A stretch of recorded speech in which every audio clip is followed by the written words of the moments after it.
that time, and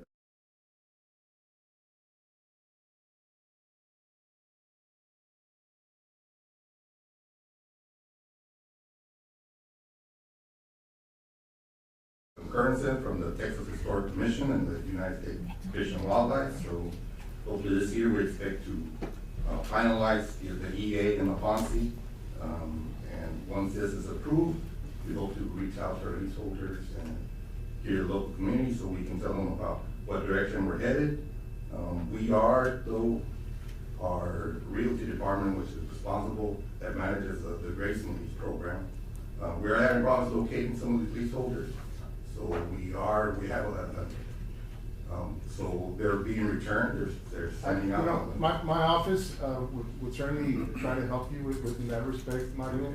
You can reach out to your realty department, and certainly working within RCS, I think we can locate, I think the majority of those leaseholders are local, so we could help and try to expedite that process for the, I know the realty company's out of El Paso, and so yes. it's hard for them to know the folks here, but my office can help you with that, and working within RCS, I think we could locate those leaseholders, or try to. Yeah, because one of the easy ways to get the lease.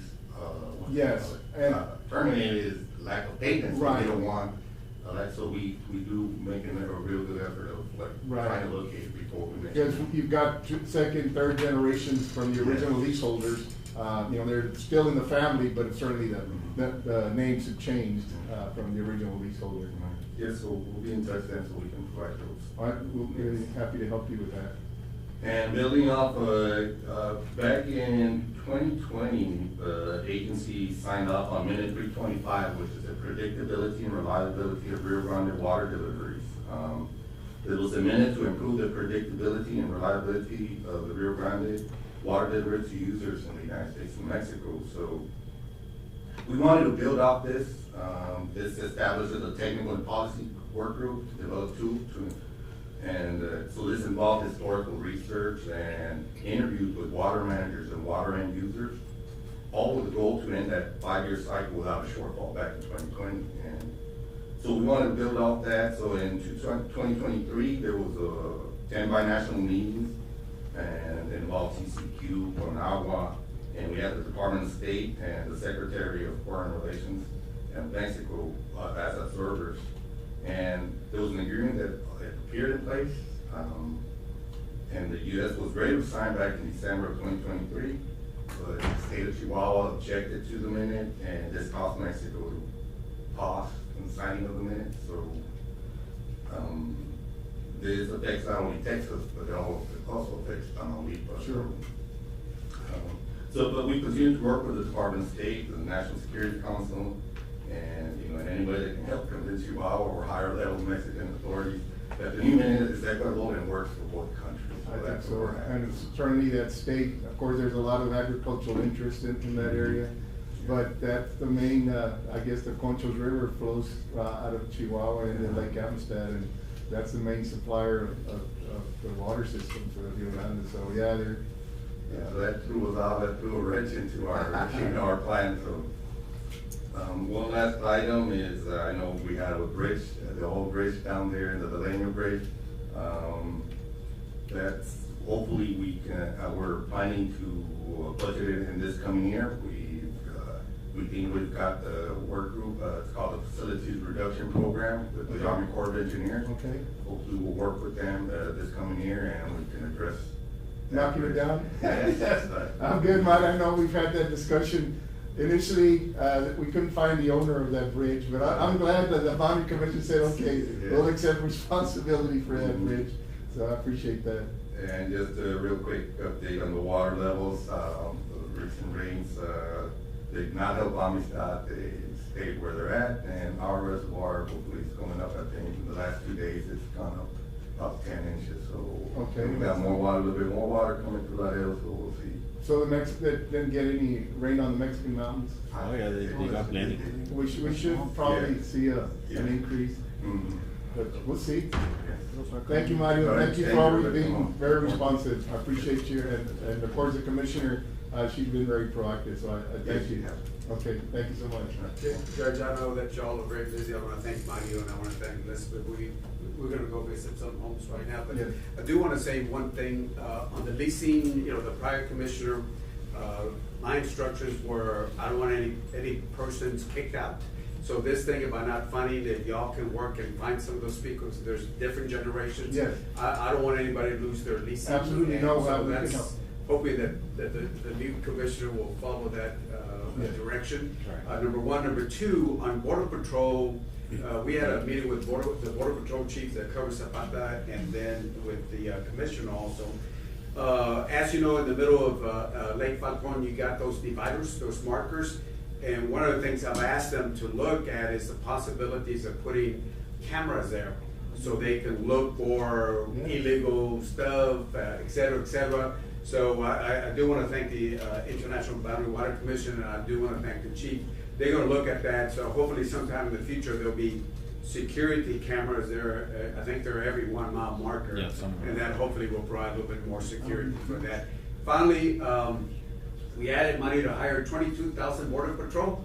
I don't think they're gonna meet their deadline, but they're looking, so if anybody wants to be a Border Patrol agent, they pay pretty good, and we just increased the overtime, so $75,000, $100,000 is not bad for a Border Patrol agent, so, I don't wanna take anybody from the sheriff's office here, but I do wanna say that is open it's gonna be open, a lot of good jobs. With that, Judge, Officer, Commissioners, thank you thank so you. much. Thank you, Y'all Mr. are Graff. busy, got a long Thank you. agenda. Thank you so Thank much. you. Thank you. Thank you very much.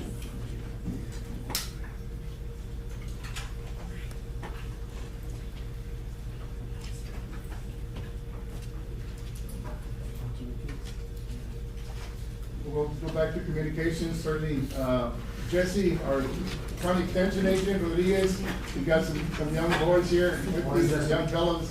Good morning, Commissioners. Morning. I just wanted to take a few minutes to recognize a few of our 4-Hers. Okay. We have Rafael Garcia, Roberto Garcia, Derek Garcia, and Rogelio Gonzalez. Morning, gentlemen. Morning. Recently, at the beginning of the month, they participated at the Texas 4-H Roundup State Livestock Judging Contest. Okay, This, as far as I can tell, I went back 50 years and I couldn't find anybody from Zapata that has ever competed at the state. it's incredible, so now we have, yes, We're on the map. They did very well. Hopefully we'll do better next year. They got a taste of it. I think they're excited about. so what's, turning it each back. class is different animals, different judging, or? Yes, sir. They judge eight sets of livestock, so Wow. cattle, hogs, sheep and goats, breeding animals. And Impressive, right. then what makes the contest a little bit more difficult compared to other contests, specifically the FFA contest, is that they have to do a set of reasons. So after they do all their judging, judge all the livestock, they have to sit in front of a judge say why- and explain why they place the animals in a certain way. Absolutely. So they have to work on their public speaking skills, communication and all that, and they have to memorize their reasons. So they have a few minutes, 10, 15 minutes before each reasons class to figure out what they're gonna say and remember it, and then go present it in front of a So it's judge. stressful, So but it's very it's stressful. exciting, yes. But they did a great job, and we're very happy, and like I said, it's the first time I can tell in history of Zapata that we've had people compete at the state contest. So I just wanted to introduce them to the court. I have some certificates of recognition for their participation, so if you don't mind, Judge and Commissioners, can we take a couple pictures? Yeah. Let's just say a few words, gentlemen. Thank you so much for putting us on the map and working so hard to achieve your goals. As Mr. Rodriguez said, you guys got a taste of it. You guys are ready. You guys are hungry for next year. And we're very proud of you. I see a lot of familiar faces. I remember you guys when you were like this. Hey, hi, you guys are so big already. bigger now, yeah. Yeah, you make us so proud. So I want to congratulate you and say thank you for putting us on the map again. And of course, kudos to you, Jesse, for pushing kids to try new things, exploring different avenues with all these different programs going around. Of course, having an active extension agent always helps to, of course, keep our kids involved and active in all these activities and different programs. So kudos to you and your department for doing an exceptional job as well. Thank you. We can't wait to see what next year brings. Thank you. Next year we'll have a state champion. Trophy. You want to take pictures? Yes, sir.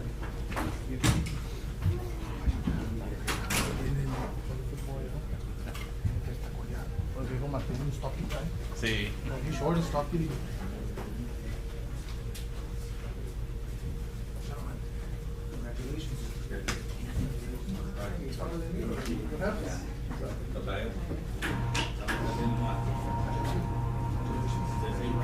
Who is it?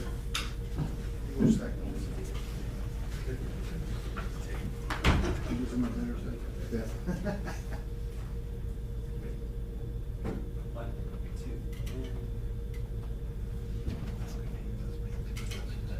Quítase la pancita, No, The filter's up. put this down. Congratulations, everybody.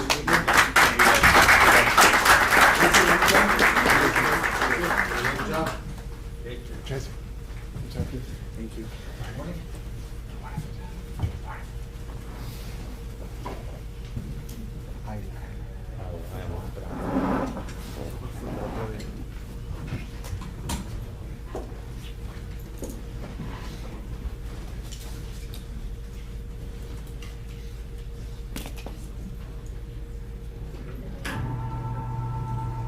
Bill, Mr. Gonzalez, good morning.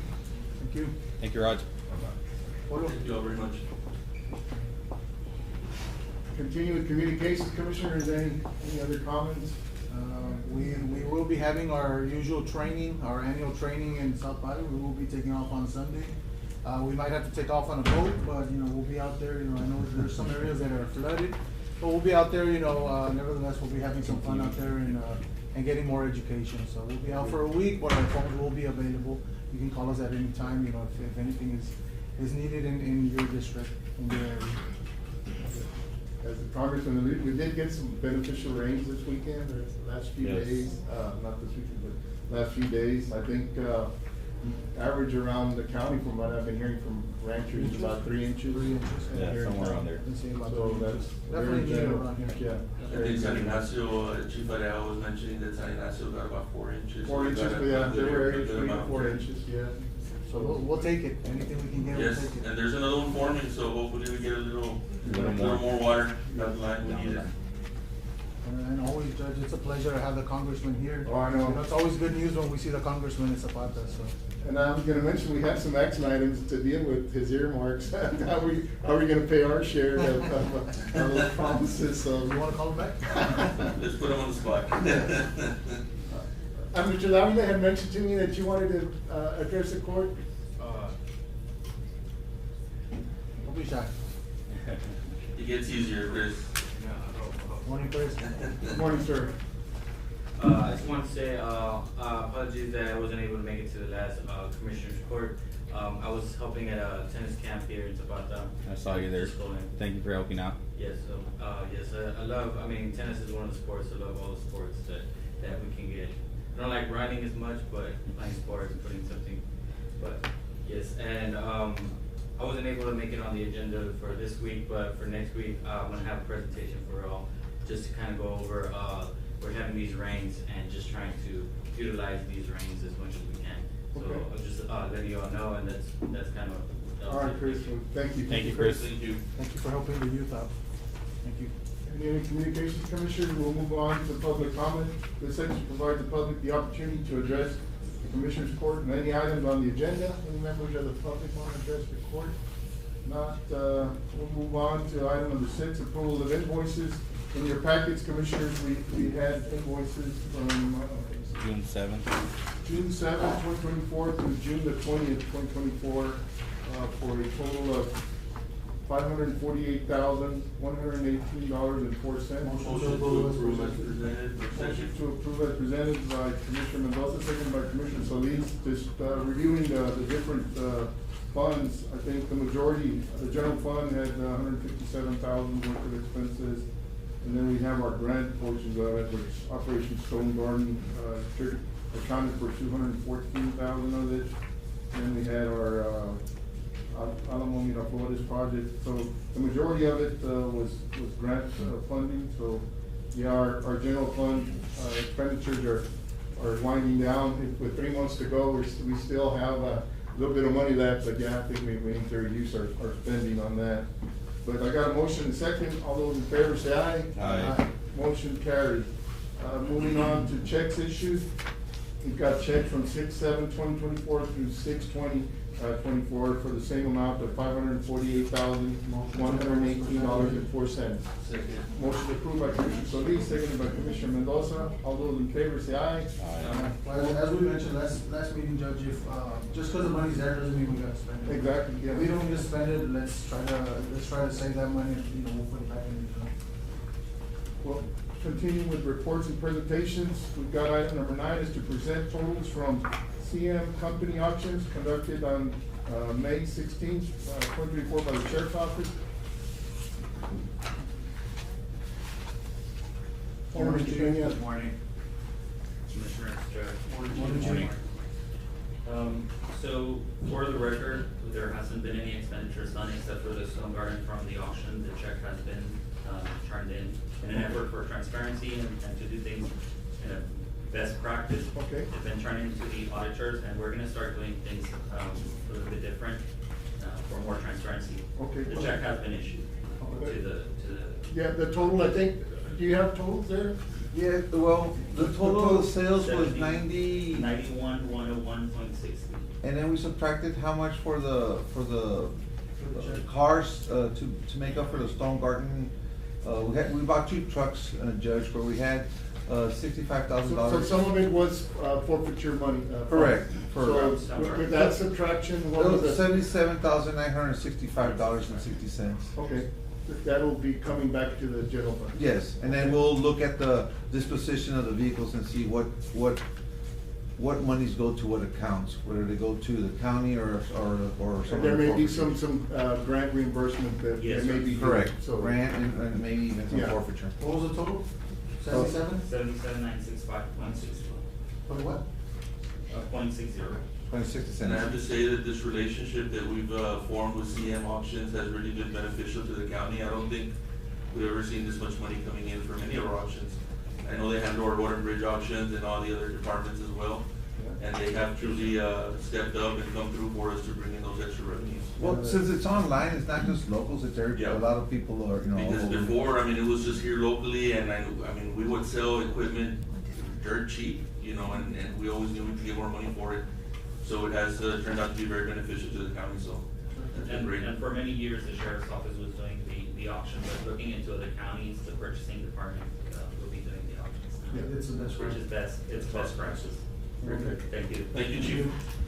Judge, we didn't vote on approval of checks. We did? Yes, we did. Yeah. You did? Solis Mendoza. I'm And sorry. all in favor. Okay, thank you. Item number 10 is, we've got a presentation, and I see the gentleman here this morning from Source Global, staying on the same topic of the drinking water. So this is a clean drinking water program. Mr. David Thursday. Yes, sir. Yeah. You may approach it. Yes. My colleague Fernando. Yes, both of you. Good morning, gentlemen. Morning. Of course, we had a Zoom call a few days ago, and I said, you know what, it'd be good for the whole court to hear about your projects and the possible funding that has come, that has made these projects possible. So, good morning, and your name for the record, sir? Fernando Ferreira. Good morning. Yeah, good morning, thank you very much. I can't see. but- We're about to turn the lights off. Yeah. You got it?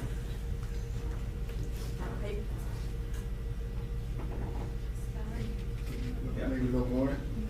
Winter on Main Street. I think that'll.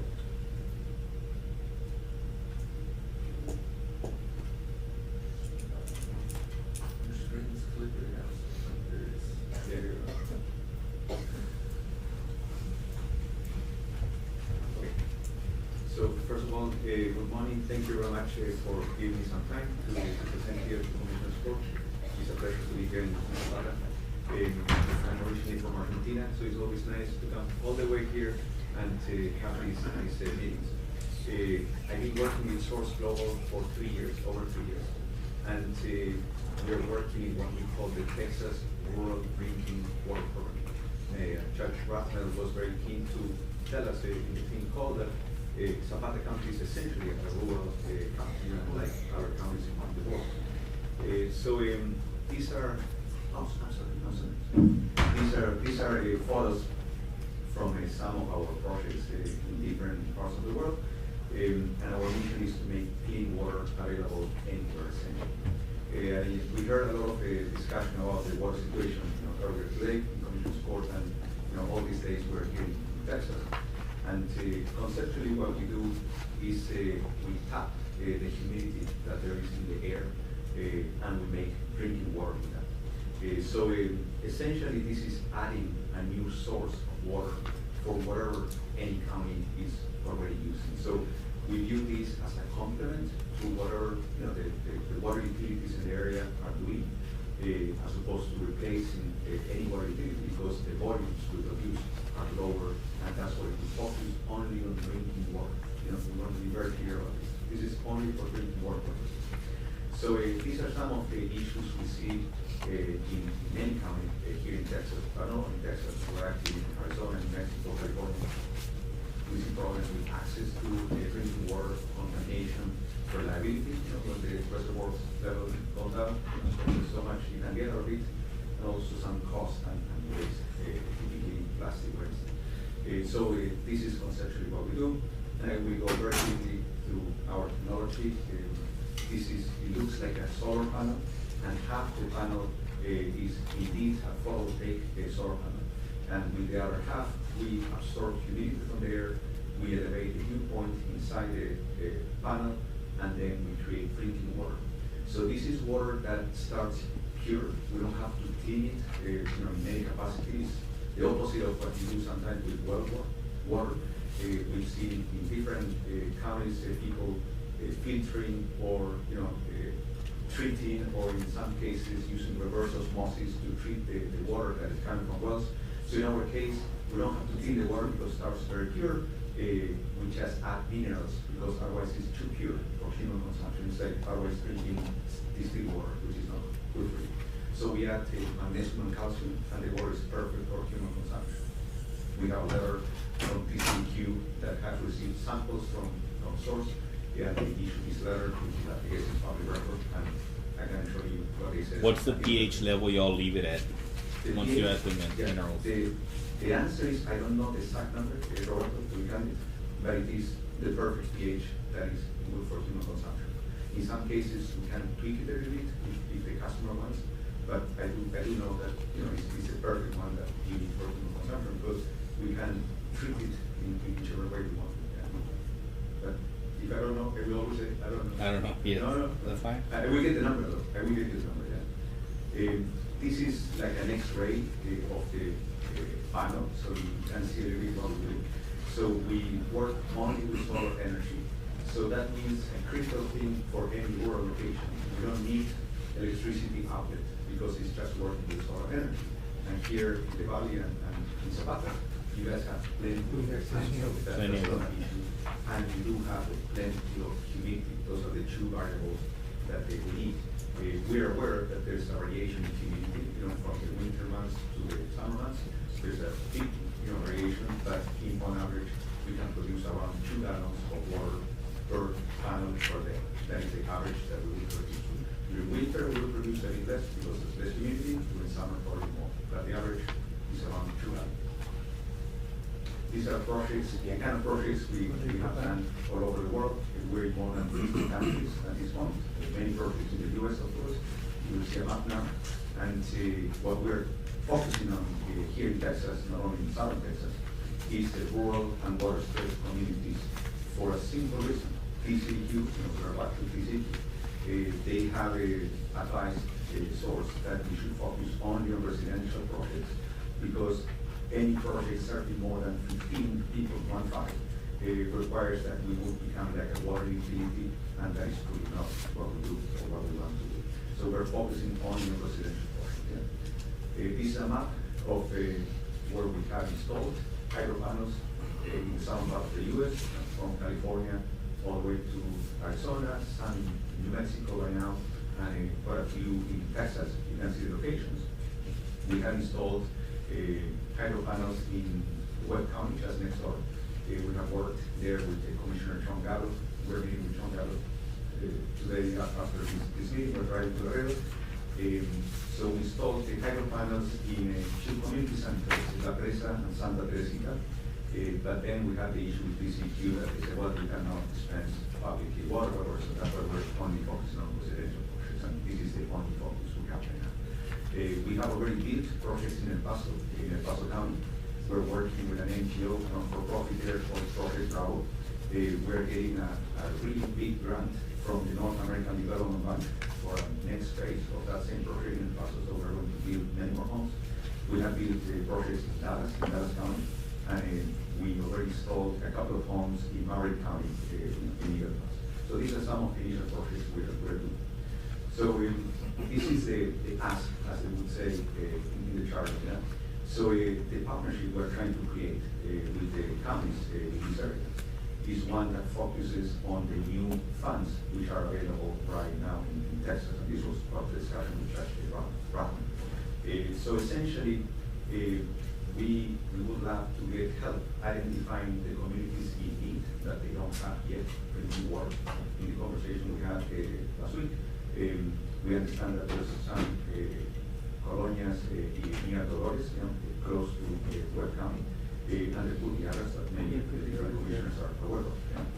So honestly, it doesn't matter how many we find. That would be 5 homes, 5 colonias, or 15. It doesn't matter because they have put so many funds right now that it would be great for as many countries as possible to apply for the grants that are going to become available. So we would need the help from the counties to identify the people in need of drinking water, and then we're going to work either with the county officials, for instance, the grant writers, or a not-for-profit which is already active in the area, has to identify the different residents that need drinking water, and then we would work with the grant writers, or we have our own grant writers, to apply for these funds.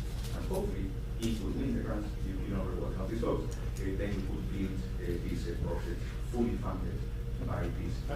I mentioned to Alejandro, right? Fernando, that it's about the kind of we're fortunate that we are served by several water districts throughout the county, Highway 16, Cotton Rule, of course, Zapata Waterworks. So the majority of the county is covered, but drinking water is available to our residents. But the northern, I guess the very northern part of our county, at the Dolores subdivision, and then there may be others there around Corralitos that basically do have to truck their water in or purchase their drinking water. So, I mean, those areas certainly we could look into, and or any others. There may be ranchers that living out in the country that don't have access. So, but would this help as a backup source? Kind of like when we had that freeze, we had a residents without water for about 12 days, 13 days. So would it be a good backup as well? Yeah, possibly, yes.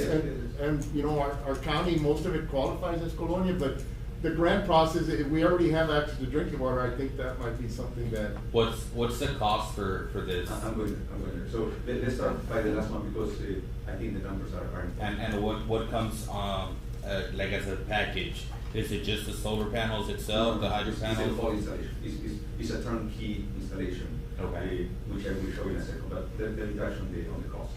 The cost, assuming 2 hydro panels per home, so a solution for 1 home, 2 hydro panels, a water, pressurized water tank, and all of that is $8,000 per home.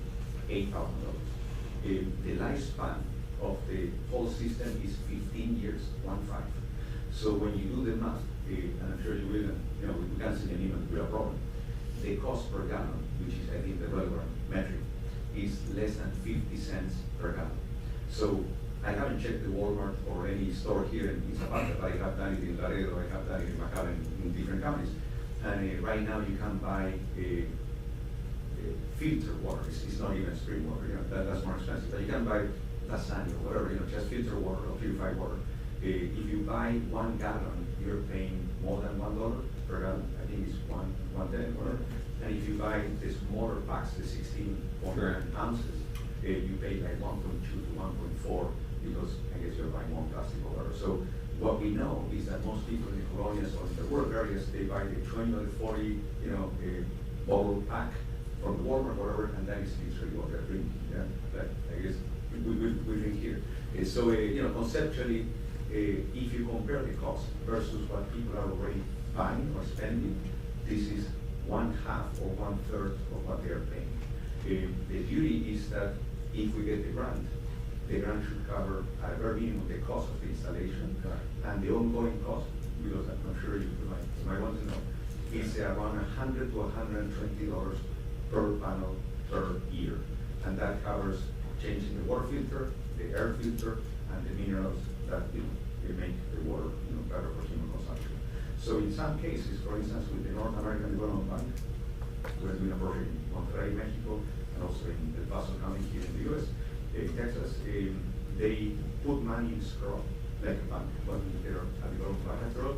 So they put money in escrow to make sure that even the consumables, these three elements that I can describe, they will be taken care of during the next 15 years, because they don't want to finance projects that, they cut the ribbon, they take a great photo, and 5 years later, people are not using that because they're not changing the filters or whatever. So that is it. That's my next question. What's the service look like? Would you all have somebody in town or somebody local? Typically, let me see here, if we look at the last bullet, we train the families or the communities to change these consumables themselves, because honestly it's very easy. It's like opening, if you have changed air filter in a truck, you just open the hood and it's something very simple to do. So since we have focused on remote locations, we have made changing these consumables wherever very easy with the hydro panel, because otherwise we need to fly or send somebody from Phoenix. On a commercial basis, we may be happier with that, but I think it's better for the communities to be able to do that themselves. So if you work with Project Bravo, for instance, in El Paso County, they have the people, the community leaders essentially, knowing and we train them to change these filters themselves. And supplies, do you all have like a website where they go purchase the supplies? Yes, I mean, we have a customer service center more than a website, so yes, they are the ones who will send the consumables. So in the case of the NAP Bank, for instance, the structure I mentioned, they only pay for the supplies when they see that we're shipping the supplies to the project. So yeah, Now, do you have like a full-time lump sum of 8,000, or do you have like a financing program for people? That's the next slide. So this is the financing program. Sorry, yeah, this is behind you. I'm sorry. So essentially, the Texas legislature, this is what I mentioned to Judge Rocky in our call. They just appropriated $1 billion for the new Texas Water Fund. Okay, $1 billion. And the Texas Water Development Board, they're the ones managing these new funds. And right now, they've been seeking comments from counties, from the industry, from public and private sector, to see how they are going to deploy those funds. Yeah. So we're expecting that there's going to be requests for proposals, grant applications during the third quarter of this year. Our guesstimate is September, more or less. Yeah. So right now they're doing the rulemaking because these are new funds that the legislators appropriated for water projects. And essentially, we have been in conversations with the Texas Water Development Board, and they believe that a chunk of these $1 billion will be allocated for innovative drinking water solutions. Innovative drinking water solutions because they know, I think that the reservoirs are very low, and you can keep building water mains, but if you have no water, there's nothing you're going to be sending. Yeah? Right. So they really want to look at different ways of supplying drinking water to people. So we think that we are very well positioned to access some of these funds. These funds are going to be both grants, which is donations, and in some cases maybe soft loans. But we're looking at the grant part only. So essentially, they ask, I'm looking at you, Judge Pratona, essentially the ask is that we're presenting and talking to different counties, all the way, from Cameron to Alberta, all over so far, and I have to make it all the way to the Paso soon. The ask is to work with the counties because we want the Texas Water Development Board to know that, one, there's still people in need of drinking water. And I would say a personal note here, and I'm sorry for that. I grew up in a farm area, in southern Argentina, in Patagonia. And even though maybe 99% of the people might have drinking water, If you're that 1% that doesn't, you know, well, it doesn't help you that the other 99 has. So if we could help that 1% or 2% that have Zapata, I think would be a great idea. Correct. So if we are working with the different counties to hopefully let know that Texas Water Development Board, that one, there's people in need of drinking water still in southern Texas, and two, that there is technology like sources that could supply drinking water to these. So you're asking for our, I guess, letter of support? That would be ideal, yes. Okay, Or- to begin, just to begin with, that Yes. we possibly might be interested in this. It could be beneficial to our, to parts of our county. That's correct. And So- when we met with Senator Julissa Yeah. 2 weeks ago, she was via Zoom from Boston, but we were in webcaming. Okay. And she's very supportive of it. I mean, she. Certainly, we'll be visiting with Commissioner Gato, who's a good friend of our county, and we'll visit, see what, you know, he has, comments, regarding this, and especially if you've already installed some units in his precinct. Yes. So that's something that we can discuss, but yeah, we can certainly move forward with this, Like you said, if we can help one family out, you know, it'd be great. Or 10 or 20, this is Yeah, something, yeah. like that, but we would love to help this. Okay. And just to answer your question, this is exactly what each family gets. 2 hydro panels, a pressurized water tank, typically installed in the ground, and they get a connection all the way to the sink faucet. 5 gallons a day. What's the reservoir? How big is the tank? 4.5 gallons, 4.5. So at the end of the day, what is relevant is how much water people take from that tank as opposed So it to- has like a shut off on it. So once it, like let's say they don't consume all 4.5 gallons, it shuts off once Yes, I you. mean, you have a faucet in your sink, like you have sometimes for, treated water, whatever. So yes, if you don't open that, obviously, yeah, you don't get water. Yeah. Fernando, Yes, ma'am. how large are the hydro panels? Sorry, working meters, 2.4 meters to 1.2, but It's like 8 feet by 4 feet. Yeah, yeah, 4 by 8. yeah. Each one, all right. So it is like a big, less big one, but it's not bigger than a typical solar. That is the size. Very well. There you see a couple of examples. That is in Texas, in San Branch. Do those require any maintenance? No, the one I just mentioned. I mean, and they don't need anything or anybody to operate. I mean, you just get the water in the sink. But So the initial cost to the homeowner would be zero. the initial. The initial correct. cost. Correct. And I think that's important, that Yeah. we make sure that they don't have, so there may be some maintenance costs, like say 120 over a year. Correct, yeah. For replacing filters, but the installation, if the grant is approved, would be zero. to- Yeah, I was just saying, like, let's say the panels break or a rock hits it or sail or whatever it I will is. respond to that, that's important. So the total cost is $8,000 for the 2 panels. So assuming that is half for one That's what I was panel, asking. that will give you the breakdown. So each panel is $2,400. Then we have a few $100s for the installation, then for the pressurized water tank, and then for the sheeting. So the total, the sum is $4,000 per hydro panel. That Correct. includes everything. And they come with a 5-year manufacturing warranty. So if they don't work, or if they don't produce the water, whatever, we change the panel or we fix it, like when you buy a TV, so they doesn't work, you can bring it back and they change it. All right. We've got a long agenda for now. Thank you very much for that. Thank you very much. Yes, We'll keep in touch, yes. Thank you. Thank you so much for coming down and making this presentation. Thank Thank you, sir. We'll move on to the action items, Commissioners. We'll move on, item number 12 first, is to approve the plan of finance for Zapata County, Texas certificates of obligation. Whoa, Series 2024. The switch. Okay. Robert, Mr. Tijerina, thank you for joining us this morning. Commissioners, I think we've discussed over some period of time now that the need to, of course, Congressman here, he got us a bunch of earmarks. There was a county match to each of those projects, and the scenario is how do we best way to pay for those very important projects, a fire station, of course, the EOC. rodeo arena, we've got an airport improvements. It's a long list. I think you've got them all on there.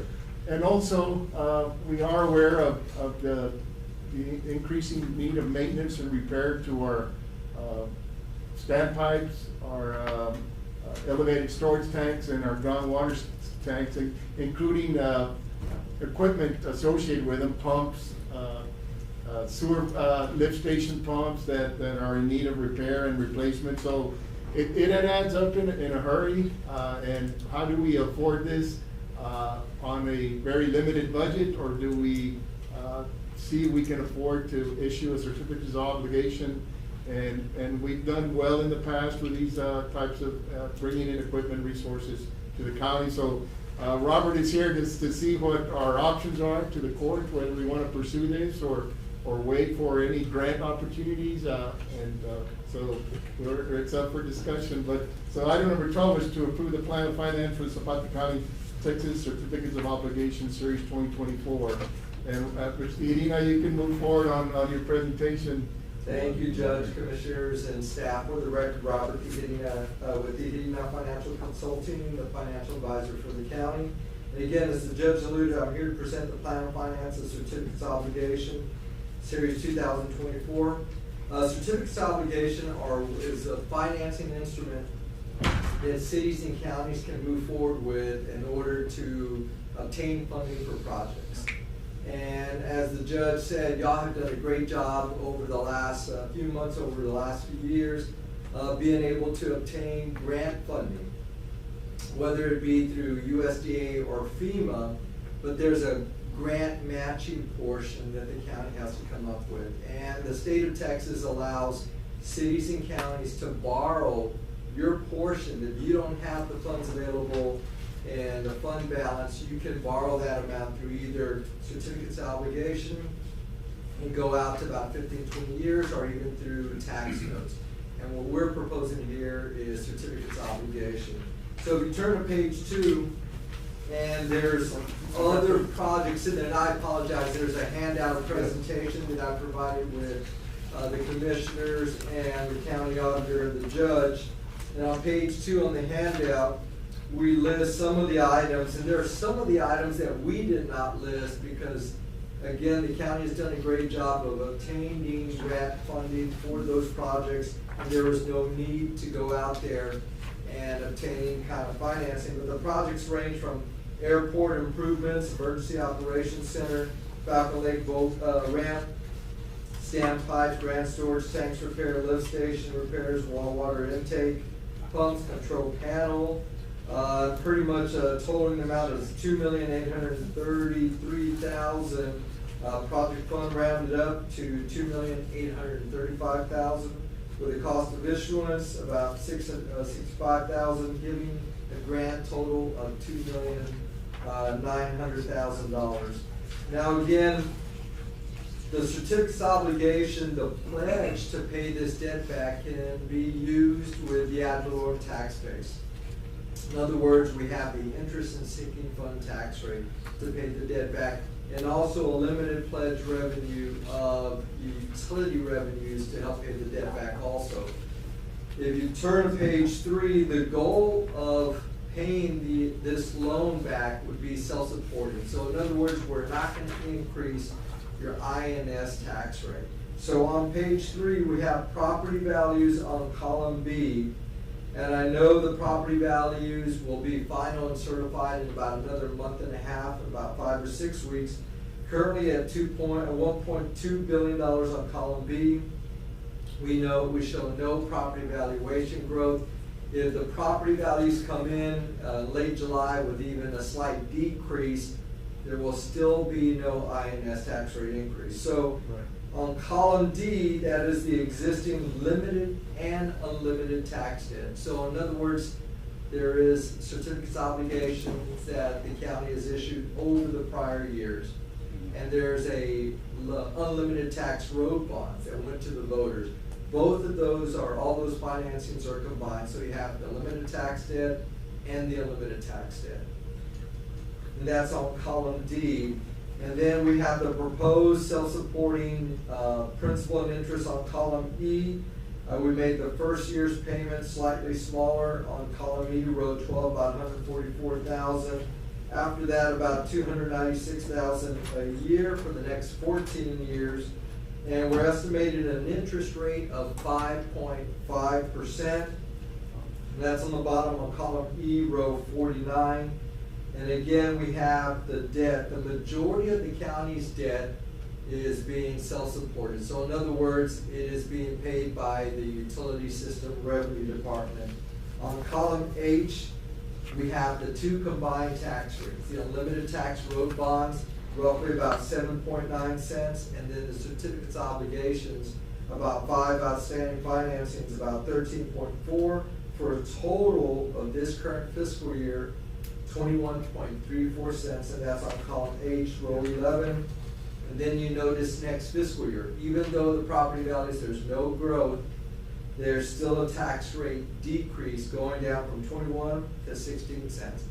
The good news is your tax road bonds that were voted approved, they'll be coming off in about 2 years. 26, yeah, Yes, that's the heavyweight. I mean, And that one will be debt-free, 8 cents will go away, and as we talked about last time, you still have about 5 million of unlimited tax road bonds that were voted approved back in 2017 that you can still issue at a later date. So we turn to page 4, and we all know here what's really key in order to move forward with this financing is to obtain the county's 2023 audit. So if the commissioners approve the plan of finance, I believe the next agenda item, the notice of intent, the first publication will be June the 27th and July the 4th. Those publication dates are required by law in the state of Texas when you issue COs. It's gonna have the projects in general, your bond counsel, Dan Martinez and Juan Cruz, they prepared the notice of intent agenda language that's gonna be published in the paper. It's got a dollar amount not to exceed $3 million, and it's got the projects we talked about on page 2. It doesn't break down each project with a certain amount, it just gives one total amount. But it states pretty much in general some projects there, it gives you some flexibility. Does that amount include the arena? I No, didn't see the arena there. the arena is a USDA funded Oh, okay, project. correct. And normally, I think we receive a little better interest rate on Right, USDA. USDA, and Yes. USDA, you're absolutely right. You have funding on revenue bonds with USDA, they're a great source of lending, they go out 40 years. Correct. It's just that you have the time and patience, because it could take It takes 3 years or a- plus to get that funding in Right. here. But again, if you have time and patience, they're a great opportunity to borrow money from. And I think the most immediate need is, of course, our groundwater storage tanks and Yes. elevator storage tanks. I think, I I see our water plant manager, and we've been talking about this for the last couple of years, the need to make substantial repairs.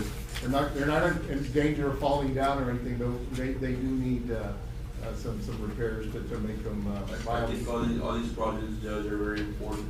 I think us sitting back and waiting for grants might be a little bit risky. Yes. I think the best thing for us is to go ahead and move forward and issue those certificates of obligation and you know, And take get care of these this, projects, get these projects going. So I'll make a motion, Judge, that we approve a resolution authorizing publication of notice and intention to issue certificates of obligation for these projects. I'll second that motion. Yeah.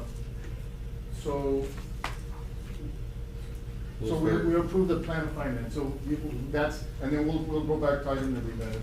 Okay. So we're doing 12 first. Oh, I'm sorry, okay, so my motion, I'll modify my motion, Mary, to approve the plan of finance for the Zapata County, Texas Certificates of Obligation Series 2024. Motion by Commissioner Mendoza, second by Commissioner Solis. Any discussion? All those in favor say aye. Aye. Motion carries. And going back to item number 11, is to consider and approve a resolution authorizing publication of notice of intention to issue certificates of obligation. And I guess this is the next step in the long process. And I think I see our auditor, the most important step, and I think Robert just mentioned it, is for our 23 audit. How's that working out? I think it's gonna be closer to the end of July when we get it out. And I believe we have that timetable, again, for the record, Robert, the IDINA, with the IDINA Financial Consulting. Yes. The notice of intent is required by law, as I stated earlier.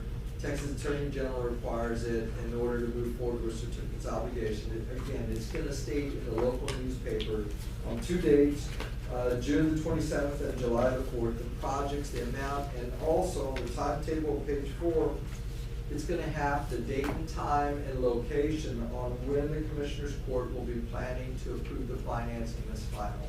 It has to be a regular scheduled meeting, and we have here August the 26th on a Monday. If for some reason the 23 audit isn't done by late July, we can move that item. It would have to be tabled and stated in the meeting that if we're not ready for August 26th, that you would be ready at your next regular meeting, either September the 9th or September the 23rd, to approve the financing as final. The debt can be approved at that meeting, and it has to be a regular scheduled meeting with supermajority of the Commissioners Court present.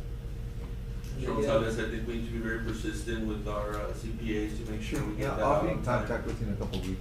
Yeah, and we were anticipating late July, and again, in all fairness, it's rural communities it's really a tough time to get the auditors to come in and get the audit done. We have a lot of cities and counties that have that difficult hurdle to clear to get them in, to get the audit done, and it's been Well, really they leave the difficult. smaller counties, I guess, they don't give them so much of a priority as they do the bigger accounts, but for us, we wanna be treated like the VIP, right? So, we need to be very persistent to make sure that that audit is put out in time, because it does cost us a lot of money if we don't get it. Judge, I'll make a motion to approve item number 11 and, go ahead and authorize that publication of notice of intention to issue certificates of obligation.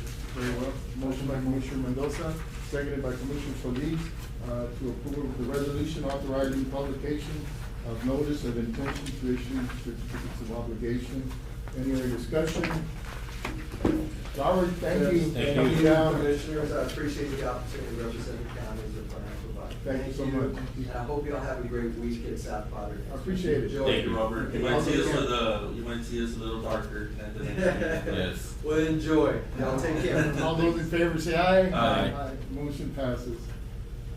Item number 13 is to approve payment to Capex Consulting in the amount of $30,000 for professional services in relation to Stetson Renewable Holdings LLC. Commissioners, Capex, of course, is the consultant regarding our tax abatements for those solar and wind projects. And as part of the agreement, the companies reimburse the county the entire amount. So basically, it's just, we receive the check from the company. Formality. And then. Make a they will motion to approve make the- payment to Capex Consulting for $30,000. I'll second the motion. Motion by Commissioner Solis, seconded to Commissioner Mendoza. All those in favor say aye. Aye. And the check has already come in. Item number 14 is to approve the purchase of Zapata. Zapata real-time monitoring equipment for sewer lift stations from Texas Instruments and Controls in the amount of $81,152. Monitoring equipment required by TCEQ. Morning, Ralph. One off. Ralph, is this a requirement by TCEQ or? This, we were inspected, the last week of May, and in the findings, they're not recommendation, but what they're requesting is that we have some type of, real-time monitoring system on the lift stations that they went to go, inspect, and there were 8 of them. And what this is it's a radio antenna that is connected, to the lift station, and, they're able to monitor, the levels of the water, monitor if the pumps burn out, if there's a short, any kind of thing that's gonna go on at the lift station, it's gonna be notified real time and sent to the master computer. And it also allows us to, add up to 6 phone numbers of the supervisors or the operators, and they'll be notified real time. And they'll get the alarm saying, hey, something's going on, So this we is- could dispatch. This is part of the funding, Commissioners, if Okay. RCO goes through. I was gonna ask that, We'll be if we able to include it. reimburse ourselves. Okay. So, and this is not it's not a suggestion, it's a requirement. It's a requirement. Yeah, well, if we don't install them, quickly, we may get fined for that amount. Motion to approve. Even if it's not a suggestion, it's a requirement, but we definitely do need them. I know we've had. Correct. We- It'll we prevent did- a lot of disasters. Motion to approve the cost I'll of second that motion. $81,152 to, SCOTA real-time monitoring. Motion by Commissioner Mendoza, seconded by Commissioner Solis. I guess you'll find a line item in your sewer department, and then we'll, fund, that line item, from our fund balance. And then we'll reimburse our fund balance once the certificates of obligation are issued. And actually, the vendor, Mary, is Texas Instruments and Controls, not SCOTA. Motion and a second, all those in favor say aye. Aye. Motion carried, okay. Item number 15 is to request $10,000 from the Tobacco Fund 67-800-43800 to repairs and maintenance 10-543-43430, Chief Arriaga. Good morning, Judge. Good morning, Commissioner. I did do we have money? Have you verified? Yes, I checked with Mr. Gonzalez before I submitted that request, like we always do, just to make sure. I know we're not on line item 16 yet, but we were gonna scratch that one off. Okay. The request is gonna be canceled because I had a meeting with the RAC yesterday, and we did get a presentation of a check for reimbursement for medical supplies. I think it was roughly over almost 18,000, so that's gonna be deposited to that line item. Motion to approve Judge item number 15 I'll to second the transfer motion. those $10,000 from the tobacco fund to repairs and maintenance. Motion by Commissioner Mendoza, seconded by Commissioner Solis. All those in favor say aye. Aye. Motion carries. Thank you, Dan.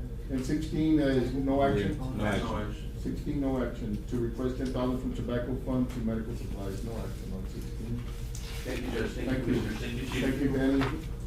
Item number 17 is to approve invoice to CT Brandon Corporation for $8,401.68. Morning, Mr. Montes. Good morning, Judge, Commissioners. Yes, this is a pending payment for engineering services, Judge, on the fuel fund. Is this covered in the grant? It should, yes. That was our share, I think. Yes. Yeah, but I think we already went over our share, but the grant, so we have to. So I make a motion to approve the invoice of $8,401.60. I'll second the motion. Motion by Commissioner Solis, seconded by Commissioner Mendoza. All those in favor say aye. Aye. Motion carried. So you're almost ready to sell fuel, right? Almost, Judge, almost. We're just with the next item on the agenda for the fuel contract. Okay, Yes. to approve an aviation fuels contract between Titan Aviation Fuels and Zapata County Airport. Yes, Judge, on this, we need this contract and we're trying to get branded simply because if we do get branded, they'll issue a $50 million insurance, God forbid that there's an accident in the air and because of the fuel. So, they keep us on our feet with this. So the actual tag would say Titan Fuels or? Yes, and we'll be branded. Branded And we had Epic and we moved to Titan, so. Okay. it's gonna be- And it's gonna be a 4-year contract, or? That's correct, it's a 4-year. Has council reviewed the contract? I did submit everything to Have them we heard- in the okay. past, and we had already approved it, but they sent it all over again, I guess since we're going to get branded, but he had everything. And he had already okayed it? Yes, he did. Okay, motion to approve the contract as approved by council. Motion by Commissioner Mendoza, seconded by Commissioner Solis. Any discussion? All those in favor say aye. Aye. Motion Thank you, carries. Judge. Thank you, everyone. Thank you, Mr. Montes. Item number 19 is to move Rene Cuellar from slot number 4 to slot number 11 at $10.48 an hour. That's just lateral swing, lateral move. Motion to approve, Judge. Motion to approve. Commissioner, Judge, if I may, Commissioner, if you'd like to include 19, 20, 21, I think they're all pretty much the same thing, they're just formalities internally. I'll go ahead and include 19, 20, and 21 as well. Okay. 20 is to move Harold Heinlein from slot 11 to slot 7 at $12.72 an hour. And number 21 is to move Ismael Morales from slot 7 to slot 4 at $10.66 an hour. So all the salaries and everything are staying the same, Yes, it's not gonna increase or decrease? We're just swapping people. I'll second Commissioner Solis' motion. Motion by Commissioner Solis, second by Commissioner Mendoza to Congratulations, approve those Thank transfers you. on 19, 20, and 21. All those in favor say aye. Aye. Motion carries. Item number 22 is to consider change order for jail repairs on 7 additional cells. Morning, Mr. Gonzalez. Morning, Mr. Gonzalez. Good morning, Judge and Commissioners. On this item, I wanted to bring it before the council, before the court, to see what direction we want to go with it. We can go with, we had bid it out initially for the jail repairs on another section. And we did 7 cells. We got bids from like 6 contractors. And we had a lowest bid from Frank's Construction. They went ahead and did the repairs. We had added a small piece. They did that small piece, which was like an additional. Their bid was at $22,000. We added a small piece of about maybe $4,000 to $6,000, and we finished with that section. Right. We wanted to move to the next section, so I wanted to know if we want to move to the next section, change order it to them, or do we want to rebid, go through a bidding process again? And so that's. But the county hasn't approved any funding for it that's what. Right. So Do we have a cost? Do we have a projected cost? or- Last time We it have was an 22,000, estimated cost. right? We have an, Last time it was 22? last time was 22, and then we added, some changes, and it ended up being like at around 28, because we added 6,000 to it. It's gonna be ballpark around 30,000, because, we're looking at, and these 7 cells that we looked at, some of them, the metal framing on the bed itself has already, when they mop the floors with the Clorox, the Clorox starts eating up the metal. And so it's eaten up on, let's say, on the back corner, the framing, and to where you can see already the rust, you can see already that it's deteriorated to where it's there because it's got the 3 other legs, but the one leg is already kind of corroded enough that it needs to be cut and fixed. And then there's some sections where there's, next to the bathroom, there is a little partition wall, and that has an anchor bolt connected to the ground. That you can see it in some of the cells, it's already kind of lifted or separated from there. Plus the sanding down and repainting of the framing, the metal framing that's attached to the floors, making sure that they're all attached. There are some small cracks that we need to also repair within the cells that it would just be more cosmetic. We looked at one where the cell itself had it had a crack in it, and we put tape and we marked it. And then with the heat that we've been having, I think the building expanded.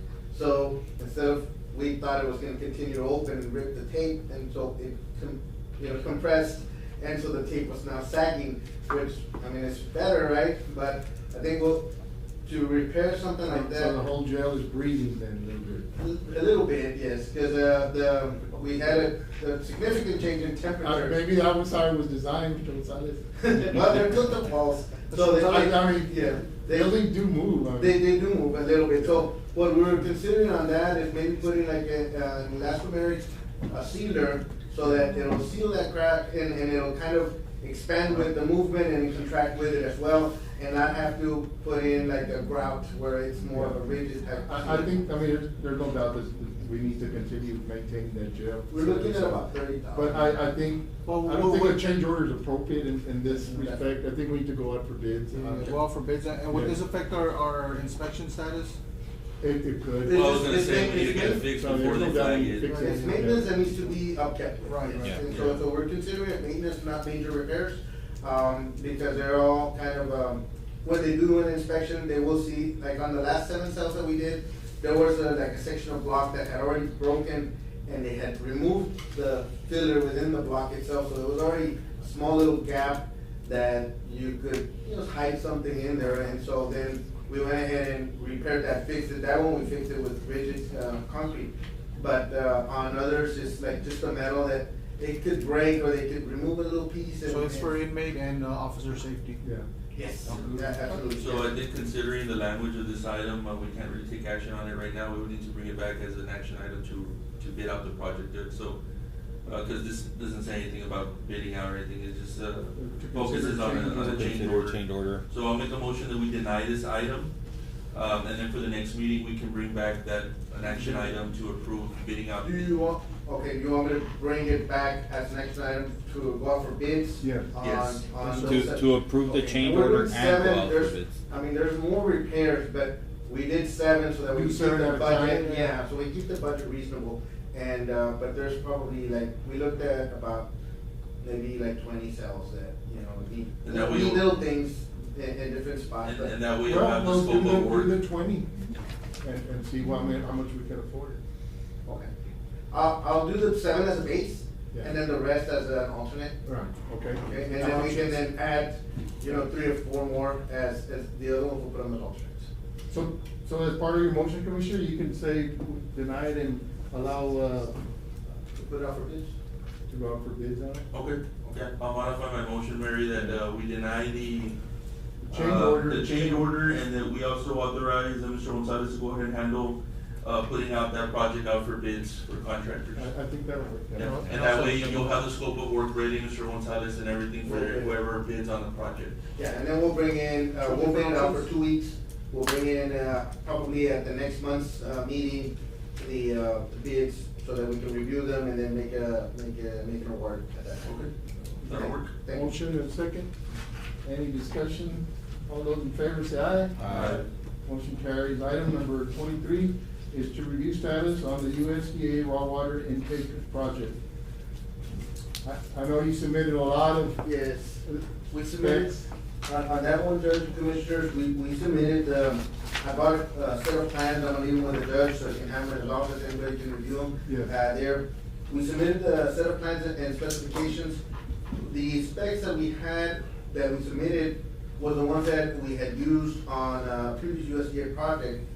We did get notice from USDA that we needed to upgrade to the current version that's come out, and with the additional revisions that did come from 2024.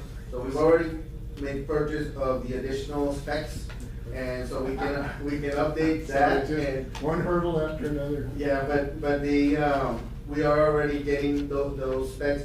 It's basically put them on the newer forms, and then we'll go back out to them with that, so that we can go off the bids. The court has already authorized us, as soon as we get permission from USDA to go out for bids on this project, so we would go ahead and bid it out. And just for the public's notice, this is a $1 million earmark emergency funding that, with no grant match from the county, so Yes. the $1 million that's coming to the county, we've been waiting, well, we've been working on it almost 2 years now.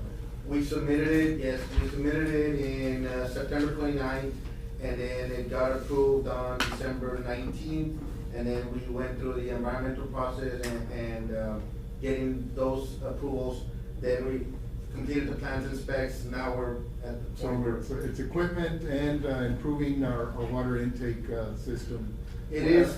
When low water is on the lake. Yeah. During low water conditions such as we have right now, we're proposing to put in a concrete slab that would be anchored down to, with some piers on the edge of the water surface. And then it's going out 60 feet into the river's edge. Right now, we just pretty much It's have a river, yes. Yeah, and the depth of the river itself is not deep enough to produce good quality water. So the raw water that we're getting in is very real high turbidity. We're having to use a lot more chemicals to clean it and bring it to potable standards.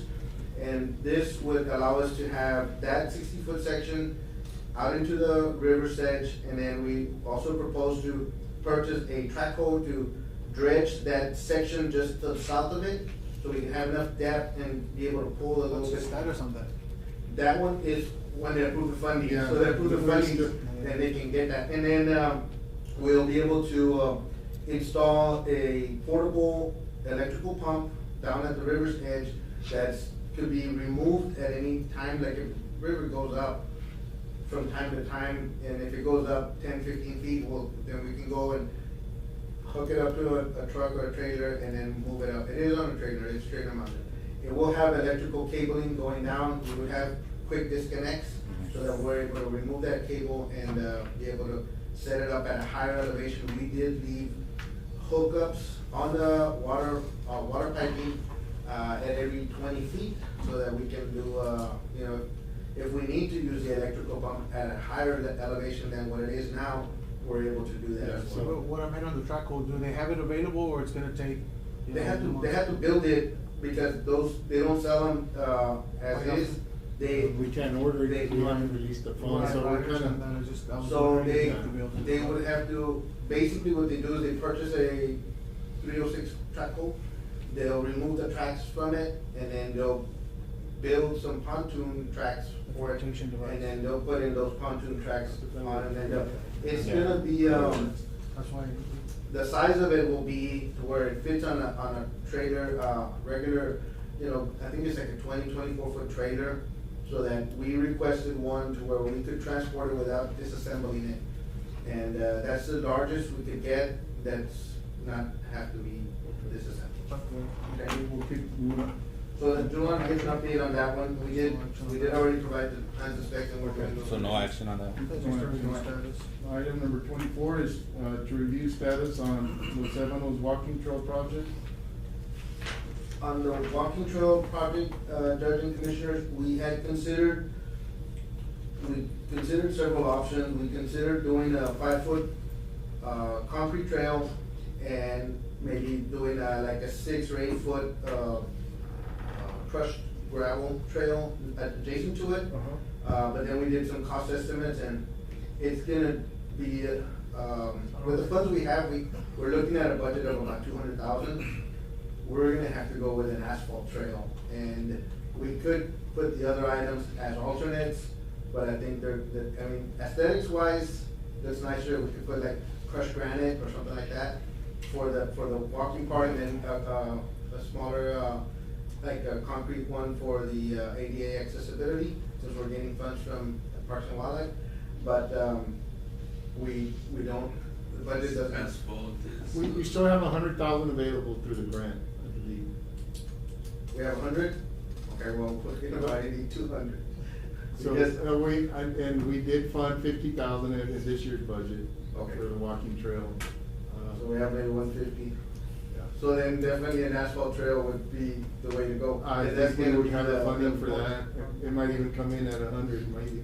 Yeah, yes, it's more efficient if we do it in I think asphalt, it's easier on the feet if you walk. It is, and we proposing a 4-inch Caniche base, which is not, it's not meant for have trucks on it, but it will have a base so that it will last 20 years, 30 years. Especially we're gonna have joggers and. On the low crossings, how are we gonna keep On the it low from? crossing, we're proposing a 24-inch pipe with safety end treatments on both sides with just a concrete top. That's on the one creek that we have. Yeah, just so it won't take the asphalt with it. Yeah, we are proposing the concrete on that one, and the drainage pipe to go under, so that if we do get a rains like we've had recently, that we still be able to use the walking trail and right after. Where you finish this up to get that grant closed up. Yeah, so then that's all that's. Were you able to follow up? I know at the last meeting we brought it up. Were you able to follow up with Mr. Carlos Molina Vargas on the status? Has he been submitting everything as required, or? I did follow up with him on that, emailed and I know that he's think requested, I think, some of the reimbursement, payments that we've made as a county, so that we can then get those funds back. So I did reach out to him, the last time that, from the last court. Because we haven't received anything yet, right? Yeah, On I believe the we Los got did an receive email. the grant was for 750, we got 650 back, so. So we have 100. We have 100, and. So those 100 that were remaining, and plus the 50 that we're matching, and then so we're trying to keep it, within budget. I did also follow up with the gentleman that presented to the court on the solar lights, so that we could propose some and as alternatives, and then if they're within our budget, or if they're within the court wants to fund that as an additional cost, then we can add those. To look at that. Yeah. All right. There's some, on the solar, we looked at some that are pedestal type. We can put some of the regular ones on the parking area. We did provide for some parking, so that right behind the library, there's a 60-foot right-of-way that belongs to the county. We're putting angled parking there, not many spots, but maybe like 6 spots. And then if we need to increase in the future, then we can add, we added some. It's gonna attract a lot of visitors, it's a really beautiful area, I mean. It will be nice. And there's a lot of wildlife through there, that it'll be a nice trail for the bird watching and deer and those. Okay. Will that be open and closed hourly, or how? I would recommend that it is open and closed. Like, at the end of the street, we can just put one of those swing gates, like the pipe, that we can just close it right next to where the water plant is, and then that basically closes it. Because if not, we're gonna have, a lot of traffic during at night, and we have the golf course. Yeah. You want to avoid any risk of vandalism or anything like that? Yeah. We should close it, like, when they close the golf course, 8 o'clock, 9 o'clock, they should close that as well. Okay. All right. Item number 20. No action. No action on that one. Item number 25 is to review status of the Zapata County Colonia CFC 21-0191 projects, the booster station and the drainage project. On the booster station, Judge and Commissioners, I did reach out to GrantWorks for reimbursement on those payment applications that have been submitted. Payment application number 1, payment application number 2 for the contractor on the work that's been done. They've not given me an idea of maybe when they may be able to fund those. I don't know if the court wants to consider maybe doing the first one. I know that last time we said we'll wait. The first one we submitted was approved on May 13th. Yeah. So that's. How much was that for? That one was for 57. Yeah, I think the contractor's gonna probably halt, work. Well, they're needing to, I mean, they're working, but they're needing to order some materials, and then they're asking for downs on materials, and once, like, they're basically wanna continue moving the project Get forward. reimbursed. Yeah, so they get reimbursed on some of what they've already spent. If we have two invoices, right, we do the first one, second one, then we can wait until we get the funds from, and then at that point, we'll just wait on all the future ones for the funds to come in, but that's up to the court on that one. What, I mean, and then. How much money are we talking? 57,000. Do we have anywhere to put it out from, or Jerome Silas? Not really, but. Ain't any good news on that side. That's one of those things where. We'll have another invoice for July's, first, like the first. We'll revisit, next month and see. I'll need to visit with Kendra, and I don't understand why. I mean, we had that meeting that. We had that agreement, She- so there, Yeah, and she mentioned that the reimbursement would happen rather quickly. Yeah, so it's like 30 to 45 days, I think we're just a little bit past that We're point. past that, So, so- yeah, so I'll follow up with her. But I understand where the contractor's coming from, because I guess it's been our history to fund these projects, as they go along and wait for reimbursement, but we're at a point now where we can't really do that Can't anymore. situation. no, we had that discussion with them as well, so. Yeah. Okay. Okay. Stick to our guns. Alright. That's, then on that same item, the drainage portion of the project, we made those changes to where we were gonna acquire property on the north and south of 16. We're not gonna acquire the property anymore, we're just gonna, the concrete, we're gonna bring it in on the right of way that the county owns, which is what we've already cleared. We'll bring in the concrete, section through there. Once we get, far enough up to the textile right of way, then we'll, cause the culvert doesn't match the street right away, right? It's a little bit offset to the west. So then once we get to the textile right of way, within textile right of way, we'll concrete that section, kinda like an L shape. Okay. And then on the south section, there is a textile drainage easement for about 40 feet, the first 40 feet. We'll concrete that part, and then the rest we'll leave it as is. And then going south from Florida Street, the county does own a 60-foot right of way there, which we will utilize. I think that's fine, that'll work. The fund that we have for that project is less than 100, so that's kind of what we. That'll be a major improvement anyway. I think I that'll work think just fine. it'll be, so just wanted to, we made those changes and wanna make sure that. And you'll be going out for bids on that? Yes. Okay, all right. All right. And then, that's. Yeah, thank you. So no action on this, no go? Thank you, Mr. Gonzalez. Moving on to item number 26 is to approve the use of the county fairgrounds open pavilion stage on August 10th at 1 o'clock for the Ted Cruz speaker for the Texas Trunk Train 2024 rally. Ms. Jennifer Thatcher, the Republican Party Chair. Thank you for waiting, Jennifer. I know it's been a long meeting, but. I love what you do for the community. Hi, guys. Hello. Good morning. It's not only Ted Cruz, it's several other speakers that come. It's a trunk train that starts in Maverick County. Okay. And then another one that comes from Cameron County. And they were discussing what would be the great place to meet. And I was like. That's bringing a lot of right folks into our the community, middle. right? Yeah, so it'll bring people earlier because we're gonna have vendors. Unfortunately, I only got 2 vendors for our community because we have to share. Okay. And, so you'll have people, like 15 so far, different counties that are coming in. So we'll have hotel rentals and restaurant Yes. use, and so, that's. Pretty good. And we it's just- in the open pavilion, so I mean, that's a public space. Okay, that's what we're requesting. The estimated time of our guests will be 1 p.m. that day, and then, there'll be several little activities that are going on. It's open to the public. Are you sure you wanna do it at 1 p.m.? You don't wanna do it early? That's the time that they gave us, That's because gonna be hard, though. he's traveling. So, yeah, we can't change it. We had them over Friday. They loved our food. And I took them to see the area. So I pretty much explained, you know, this is where the setups are.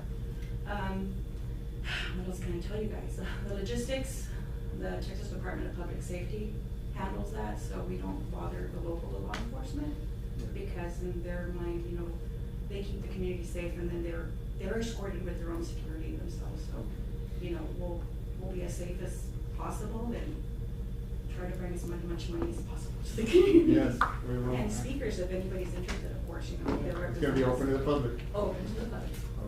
Okay? All right. I'll make a motion to. I'll make a motion to. Motion by Commissioner Garza, seconded by Commissioner Solis. Any discussion? All those in favor say aye. Aye. Thank you. Thank you. All right. Thank you. Bye.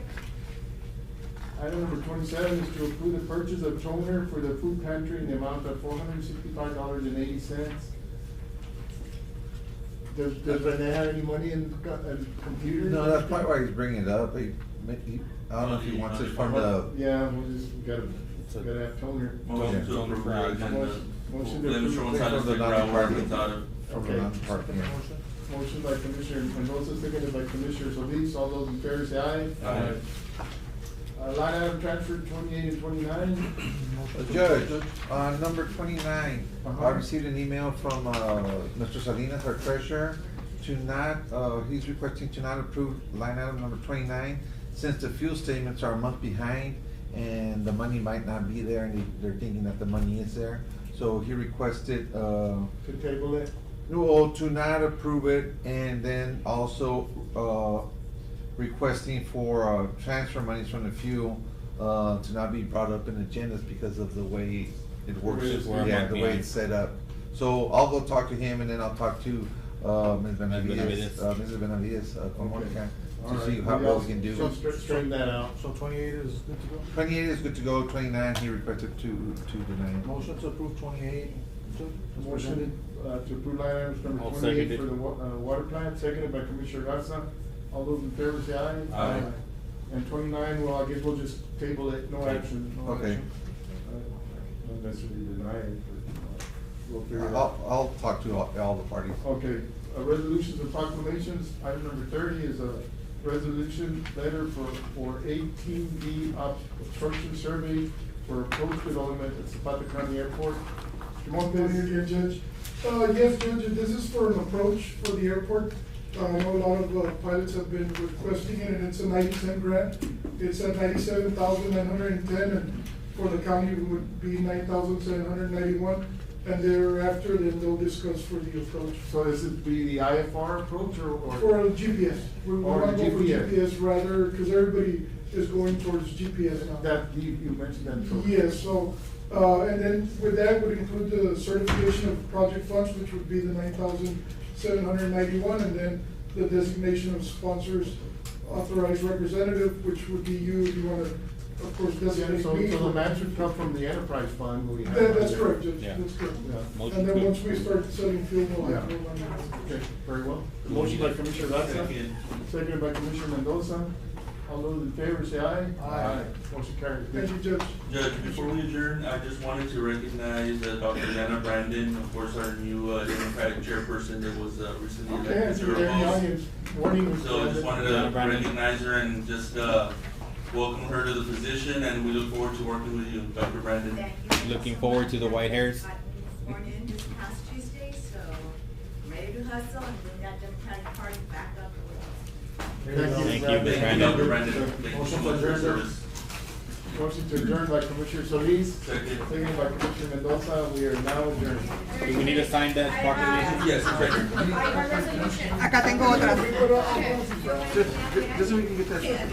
What was this, signing?